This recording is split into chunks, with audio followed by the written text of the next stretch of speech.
Guys, তো আজকে দুপুরবেলা আমি কি কি খেয়েছি সবকিছু কিন্তু তোমাদের সাথে শেয়ার করেছি। শাক ভাজা নিয়েছিলাম, আর আলু পুঁই শাক কুমড়ো দিয়ে মাছের মাথা দিয়ে একটা চচ্চড়ি, সেটা। আর আজকের আমার ফেভারিট আট ট্যাংরা মাছ হয়েছিল। এই আট ট্যাংরা মাছের রান্নাটা কিন্তু আমার মা দারুণ করে। আর আমি কিন্তু আগে দিয়েই বলে রাখছি, মাছ মাংসের সব কিছুর চর্বি কিন্তু আমার ফেভারিট, তাই জন্য আমি কিন্তু আট ট্যাংরা মাছেরও চর্বি নিয়ে নিয়েছি। দেখতেই পাচ্ছ কতটা নরম হয় আর কতটা সুন্দর হয়। এটা দেখতে যতটা সুন্দর, খেতেও কিন্তু তার থেকেও বেশি সুন্দর। তো আজকে আমাদের বাড়িতে যা যা রান্না হয়েছে আমি কিন্তু তার প্রত্যেকটা রেসিপি শেয়ার করেছি। এই মাছের রেসিপিটাও আছে, তোমরা পুরো ভিডিওটা দেখতে থাকো। দেখো, মার কিন্তু মাছ ভাজা হয়ে গেছে, তারপরে কড়াইতে তেল দিয়ে একটু পেঁয়াজ কুচি দিয়ে ভালোভাবে নেড়ে ছেড়ে তারপরে কিন্তু পেঁয়াজ বাটা দিতে হবে।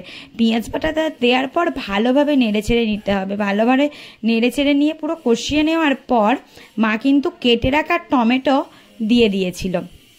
টমেটোটা কিন্তু ভালোভাবে কষিয়ে নিতে হবে, তারপরে কিন্তু মশলা দিতে হবে। যেহেতু আমাদের দুপুরে কাঠেই রান্না হয়, তো মার উনুনেই রান্না করছে, দেখতেই পাচ্ছ। তারপরে দেখো, যখন ভালোভাবে নাড়িয়ে চাড়িয়ে নিয়ে মাই রসুন দিয়ে দিল, তারপরে নুন দিয়ে দেবে পরিমাণ মতো, তারপরে আদা বাটা দিয়ে দেবে, তারপরে কিন্তু পরিমাণ মতো তোমরা যে যেরকম চিনি দাও তরকারিতে সেরকম চিনি দিয়ে দেবে। দেখতেই পাচ্ছ মশলাটা কিন্তু ভালোভাবে আমাদের কষানো হচ্ছে। তারপরে একটু হলুদ গুঁড়ো দিয়ে দেবে, তারপরে যে যেরকম পরিমাণ ঝাল খাও সেই ঝাল পরিমাণ অনুযায়ী লঙ্কার গুঁড়ো দিয়ে দেবে।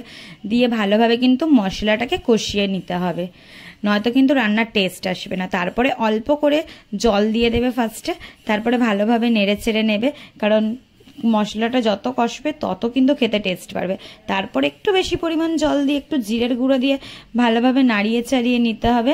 তারপরে মাছগুলো কিন্তু আমার মা দিয়ে দিচ্ছিল, তারপরে সব মাছগুলো দিয়ে দিয়ে বেশি ভালোভাবে ফোটাতে হবে। এই মাছগুলো কিন্তু অনেকক্ষণ ফোটাতে হয়, তারপরে কিন্তু নরম হয়। দেখো আমাদের মাছ কিন্তু রেডি হয়ে গেছে।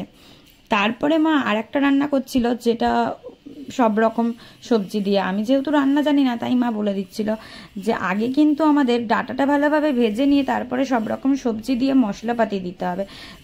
তারপরে কিন্তু ভালোভাবে কষানো হয়ে গেলে তারপরেই কিন্তু জল দিতে হবে।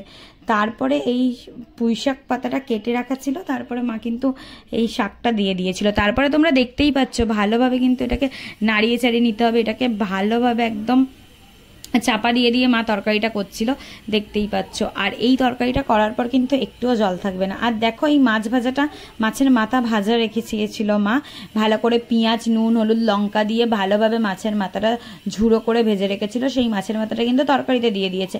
আর এই তরকারিতে যতটা জল দেখছো, এই জলগুলো কিন্তু সব মাছের মাথাটা দেওয়ার পর ভালোভাবে ঘেঁটে তারপরে কিন্তু এই জলগুলো সব মারতে হবে, নয়তো জল থাকলে কিন্তু টেস্ট লাগবে না। ভালোভাবে কষাতে হবে, তারপরে যা মশলাপাতি দেয় সব কিছু দিয়ে দেখো আমাদের তরকারিটা কিন্তু রেডি।